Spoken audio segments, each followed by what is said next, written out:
శ్రీ వారాహిదేవి జ్యోతిషాలయం విద్య, ఉద్యోగం, వ్యాపారం, పెళ్లి, ఆరోగ్యం, నాగదోషం, సంతానం, రాజకీయం, వామాచార దోషం, భార్యాభర్తల మధ్య గొడవలు, అత్తాకోడళ్ల మధ్య గొడవలు, ప్రేమించి మోసపోవడం, స్త్రీ పురుషుల వశీకరణం, ధనం నిలకడ లేకపోవడం, మీ ఎటువంటి సమస్యలకైనా 24 గంటల్లో పరిష్కారం లభించబడును. నెంబర్ 1 వశీకరణ స్పెషలిస్ట్ పండిత్ పవన్ నంబూదిరి, కేరళ తాంత్రిక గురువు గారు. Phone number 9043637512. జనవరి 8, 9 తేదీల్లో కుంభరాశి వారికి పెద్ద ముప్పు పొంచి ఉంది. జాగ్రత్తగా ఉండండి. అందరికీ నమస్కారం అండి. కుంభరాశి జాతకులు చాలా జాగ్రత్తగా ఉండాలి. మీరు ముఖ్యంగా జనవరి 8, 9 తేదీల్లో ముఖ్యంగా ఉండాలి. ఎంతో అతిపెద్ద ముప్పు, మీరు అస్సలు ఊహించని ముప్పు మీకు కలగబోతుంది. జాగ్రత్తగా ఉండాలి. మీ యొక్క శత్రువు మీ ఫోటో పెట్టి మరీ మీ మీద తాంత్రిక ప్రయోగాలు చేస్తున్నారు.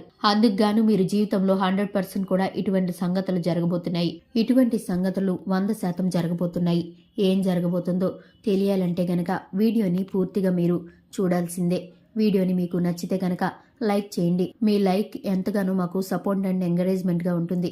ఆలస్యం అనేది లేకుండా వీడియోలోకి వచ్చేద్దాం. ఈ రాశివారు ఏమిటంటే అందరినీ కూడా త్వరగా నమ్మేసే తత్వం ఉంటుంది. ఎవరైనా కొంచెం ప్రేమగా మాట్లాడితే వెంటనే కరిగిపోతారు. వారు తమవారిగా అనుకుంటూ వారి కోసం ఏదైనా చేస్తారు. బంధాలకు, స్నేహాలకు ఎక్కువగా విలువని ఇస్తారు. తను కాంప్రమైజ్ అవుతారు తప్ప ఎప్పుడు కూడా బంధుత్వాన్ని వదులుకోలేరు. వీరిలో ఏమున్నా కూడా పట్టించుకోకుండా కలుపుకు వెళ్ళిపోయే మనస్తత్వం ఉంటుంది, ఎక్కువగా ఉంటుంది. దీని కారణంగానే ఈ రాశి జాతకులు కొన్నిసార్లు కష్టాలు కూడా ఎదుర్కొంటారని చెప్పడంలో ఎలాంటి సందేహమే లేదు.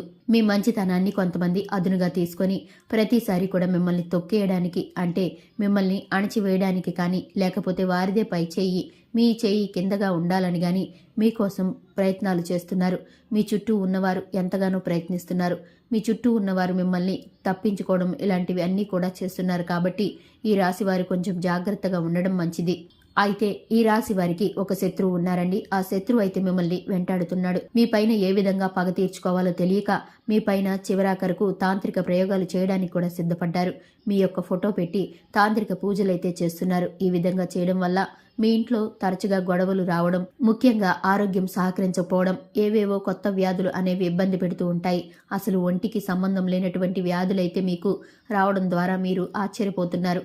ఈ రాశి వారికి డబ్బు కూడా ఇంట్లో నిలబడకపోవడం, ప్రతి చిన్నదానికి వివాదాలు, ఈ విధంగా ప్రతి విషయంలో కూడా మనశ్శాంతి అనేది మీకు కరువైపోయింది. ఈ విధంగా చెప్పడానికి ఏ విధమైన సందేహం కూడా లేదు. ఇదంతా కూడా మీ ఇంటి మీద లేదా మీ మీద జరిగేటటువంటి తాంత్రిక పూజల కారణంగానే. దీనికోసం మీరు ఒక ప్రత్యేక పరిహారం అయితే చేసుకోవాల్సి ఉంటుంది.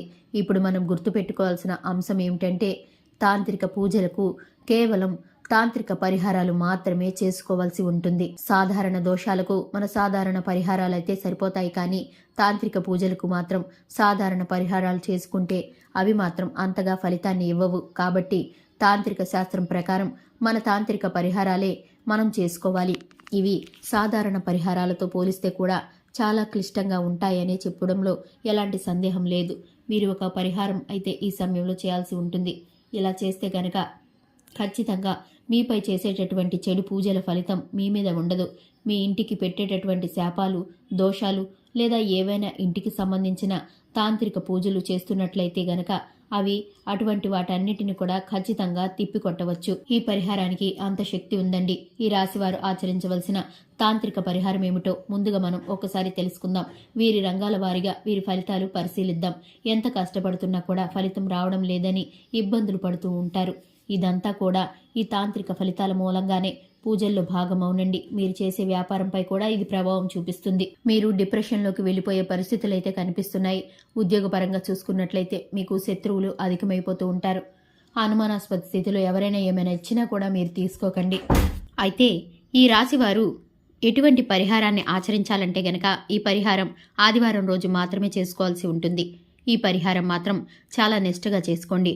దీంట్లో మొదటిగా 2 దశలు ఉంటాయి. మొదటిది, మీ ఇంటికి దిష్టిని తీసుకోవాలి. దీనికోసం మచ్చలు లేని ఒక కోడిగుడ్డు తీసుకోండి. మచ్చలు ఉన్నటువంటి గుడ్డు ఎప్పుడు కూడా పరిహారానికి పని చేయదు. చాలామంది మచ్చలున్నాయి కదా, వీటితో మనం చేసేద్దాం, ఎలాగో పడేసేదే కదా అని అనుకుంటారు. ఎప్పుడు కూడా అలాంటి పనులు మాత్రం చేయొద్దు. అలా చేస్తే ఫలితం రాకపోగా వక్రీకరించి ఇంకా కష్టాలు పెరిగిపోయే అవకాశం ఉంటుంది.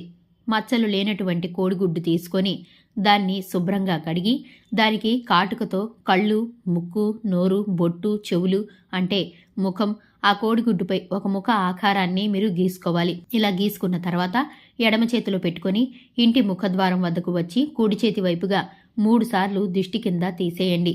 దిష్టి కింద తీసిన తర్వాత 4 దారులు కలిసే ప్రదేశంలో దాన్ని దూరంగా విసిరేయండి. తర్వాత ఇంటికి వచ్చి ఇంట్లో పెద్దవారు అంటే ఎవరైతే తల్లిగారు, తాతమ్మలు, నానమ్మలు, అమ్మమ్మలు ఉంటారో వారితో ఎండు మిరపకాయలు, ఉప్పు కలిపి దిష్టి తీయించుకోవాల్సి ఉంటుంది. ఇలా ఇంటికి దిష్టి తీయించుకున్న తర్వాత మీకు దిష్టి తీయించుకొని ఈ విధంగా తీశాక మీరు ఇంటినైతే శుభ్రపరచుకోండి. ఇల్లంతా కూడా పసుపు నీటిని చల్లండి. మీరు కూడా స్నానం చేయాల్సి ఉంటుంది. ఈ విధంగా చేశాక ఎవ్వరూ ఎలాంటి తాంత్రిక పూజలు చేసినా అవేమీ కూడా మీ దగ్గరికి రావు.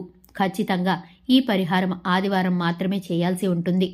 చూశారు కదండి, ఇది ఇవాల్టి వీడియో. వీడియో నచ్చితే కనుక లైక్ చేయండి, మన ఛానల్ని సబ్స్క్రైబ్ చేసుకోండి.